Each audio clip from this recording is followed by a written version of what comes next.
செழியன், காளிமுத்து உள்ளிட்ட ஆரம் வீரப்பன் உள்ளிட்ட தலைவர்கள் வந்து பல்வேறு கடுமையான விமர்சனங்களை வந்து இரு தரப்பிலும் வந்து பரிமாறிக்கொண்ட பிறகும் அங்கு திருநாவுக்கரசு கூட ஒரு தனியாக ஒரு கட்சியை தொடங்கி இருந்தார். அதன் பின்னர் அதிமுகவில் அனைவரும் ஒரு அணியில் இணைந்தார்கள். இப்போ இபிஎஸ் அணி ஒரு அணி மட்டும்தான் அதில் அந்த இணைவதற்கான அந்த தேக்கம் காட்டுவதாக கூறப்படுகிறது. நீங்கள் ஓபிஎஸ் அணியாக இருக்கிறாரு, அந்த டிடிவி அணியிலையும் கொஞ்சம் ஒன்றிணைங்கிற கருத்து இருக்குது. சசிகலாவும் அந்த ஒன்றிணைன்னு கருத்தில் சொல்கிறாங்க. அவங்க மட்டும்தான் வந்து அந்த ஒன்றிணைவதற்கான அந்த தயக்கம் மற்றும் இதுவரை அதிகாரப்பூர்வமாக எந்த விதமான ஒரு பதிலும் அவர் வழங்கவில்லை. இந்த சூழ்நிலையில் அது இபிஎஸ் மீண்டும் சந்திப்பது அந்த ஒருங்கிணைப்பு முயற்சிங்கிறது சாத்தியம் நினைக்கிறீங்களா சார்? ஏன்னா இந்த விக்ரவாணி தேர்தலுக்குள்ளே இல்லை, இந்த 2026 தேர்தலுக்குள்ளேயே அது சாத்தியமாக ஆகும்னு நினைக்கிறீங்களா? ஏன்னா இபிஎஸ் இதுவரை ஒரு பதில் கூட சொல்லவே இல்லையே, அதான் கேட்குறேன். அதிமுக மீண்டும் ஆளுகிற கட்சியாக 2026 உரு பெற வேண்டும் என்றால் இது அவசியம், இந்த ஒருங்கிணைப்பு தேவைப்படுகிறது.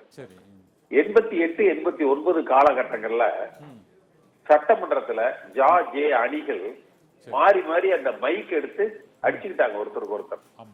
காவல்துறை சட்டமன்றத்துக்குள்ள புகுந்து சட்டமன்ற உறுப்பினர்களை அடித்து வெளியேற்றினார்கள்.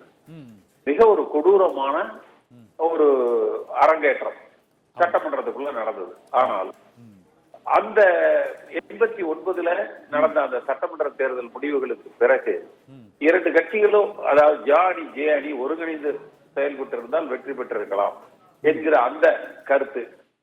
அப்ப உடனே ஒருங்கிணைறாங்க. அப்ப வந்த மருங்காபுரி இடைத்தேர்தல், மதுரை கிழக்கு இடைத்தேர்தல், அதுல அதிமுக மகத்தான வெற்றியை பெறுகிறது. அப்ப அது போல இப்ப இந்த ஒருங்கிணைப்பு சாத்தியப்பட்டால் விக்கிரவாண்டியில ஒரு மகத்தான வரலாறு படைப்பதற்கு உரிய வாய்ப்புகள் வந்து இருக்கு.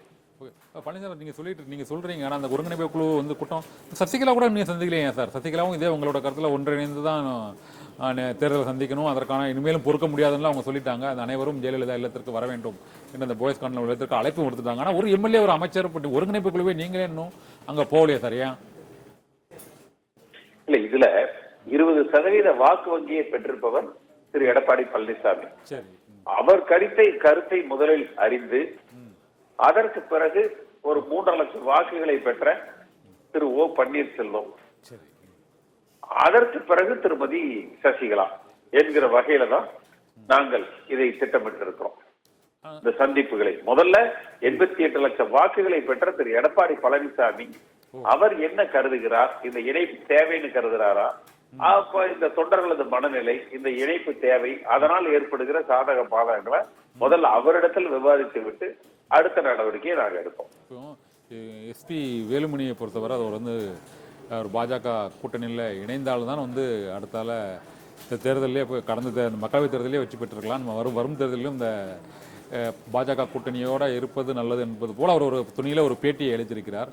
ஆனால் இந்த திராவிட சித்தாந்தத்தில் ஊறியுள்ள தலைவர்கள், மூத்த தலைவர்கள், உங்களை போன்ற தலைவர்கள், மற்ற புகழேந்தி, ஜேசிடி பிரபாகரன் மற்றும் மற்ற தலைவர்கள் எல்லாம், ஓபிஎஸ் உள்ளிட்ட பல்வேறு தலைவர்களும் அந்த பாஜகவோட கூட்டணிங்கிறது வந்து இந்த ஏடிஎம்கேக்கு வந்து அது சரியாக இருக்குன்னு நினைக்கிறீங்களா சார் எதிர்காலத்திலேயே?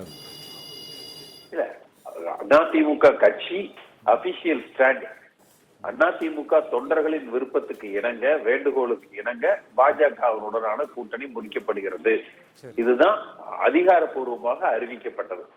அதனால அந்த அதிகாரப்பூர்வமான அறிவிப்புல எந்த மாறுதல்களும் இதுவரை கட்சியோ தலைமை கழகமோ செயல்படல.